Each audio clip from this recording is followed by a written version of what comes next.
চলমান শৈত্যপ্রবাহে বিপর্যস্ত হয়ে পড়েছে রাজশাহীর জনজীবন। কুয়াশার ঘনত্ব কিছুটা কম থাকলেও হাড় কাঁপানো হিমেল হাওয়ায় শীতের তীব্রতা বেড়েছে বহুগুণ। এই পরিস্থিতিতে সবচেয়ে বেশি ভোগান্তিতে পড়েছেন দুস্থ ও খেটে খাওয়া মানুষ। শুক্রবার রাত ৮টায় রাজশাহী মহানগরীর রেল স্টেশনে দেখা যায় প্লাস্টিকের বস্তা গায়ে জড়িয়ে প্রায় ৭০ জন মানুষ খোলা আকাশের নিচে রাত কাটাচ্ছেন। সেসব মানুষের দুর্ভোগ যেন দেখার কেউ নেই। সেখানে মানবেতর পরিবেশে বসবাসের অভিজ্ঞতার কথা জানালেন কয়েকজন নারী।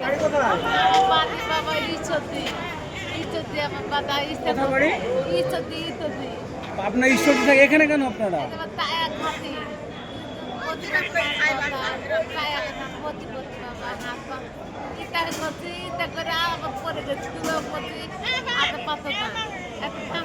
এই পলিথিন কে দিল আপনাদেরকে?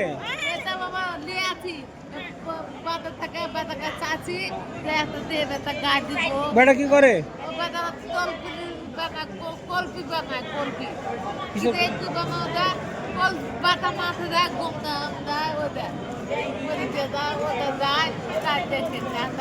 কতদিন থেকে আছেন আপনি এখানে?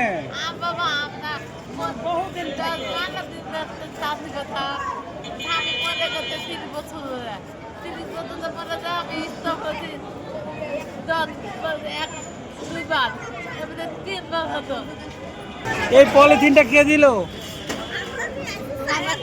সবাই একসাথে কিনেছেন? স্থানীয়রা বলছেন শীতের কারণে তাদের স্বাভাবিক জীবনযাত্রা ব্যাহত হচ্ছে। জরুরি প্রয়োজন ছাড়া মানুষ ঘর থেকে বের হচ্ছেন না। তবে জীবিকার তাগিদে দিনমজুর ও ভাসমান মানুষ বাধ্য হয়ে এই প্রচণ্ড শীতেও কাজের সন্ধানে বের হচ্ছেন। এ অবস্থায় অসহায় মানুষের জন্য দ্রুত শীতবস্ত্র বিতরণ ও জরুরি সহায়তার দাবি জানান তারা। শহর ও গ্রামের চিত্রে তেমন কোনো পার্থক্য নেই, সবখানেই শীতের প্রভাব স্পষ্ট। এদিকে এই এলাকায় বিভিন্ন রাজনীতিবিদ ও সমাজসেবীদের উদ্যোগে শীতবস্ত্র বিতরণ করা হচ্ছে। তবে নাম প্রকাশে অনিচ্ছুক রেল স্টেশনের এক কুলি জানান, তিনি প্রায় ৫ বছর ধরে স্টেশনে কাজ করছেন। তার ভাষ্য অনুযায়ী এবার শীতবস্ত্র বিতরণে বেশ অনিয়ম চোখে পড়ছে। তিনি বলেন, রাত ১২টা পর্যন্ত অনেকে কম্বলের জন্য শুয়ে থাকেন। যারা প্রকৃত অসুস্থ ও গরিব তারা ঠিকমতো একটি কম্বল পান না, অথচ কেউ কেউ এটাকে পুঁজি করে ব্যবসা করছে। একাধিক কম্বল পেয়ে তা কুলি, গাড়ির স্টাফ, দোকানদার কিংবা অটোরিকশা চালকদের কাছে বিক্রি করে দিচ্ছে। সঠিক ব্যক্তিকে কম্বলটি দিলে মানুষের আরও উপকার হবে। রাজশাহী জেলা ত্রাণ ও পুনর্বাসন কর্মকর্তা মোহাম্মদ আব্দুল হাই সরকার বলেন, শীতবস্ত্র বিতরণে নানা সীমাবদ্ধতা তৈরি হয়েছে।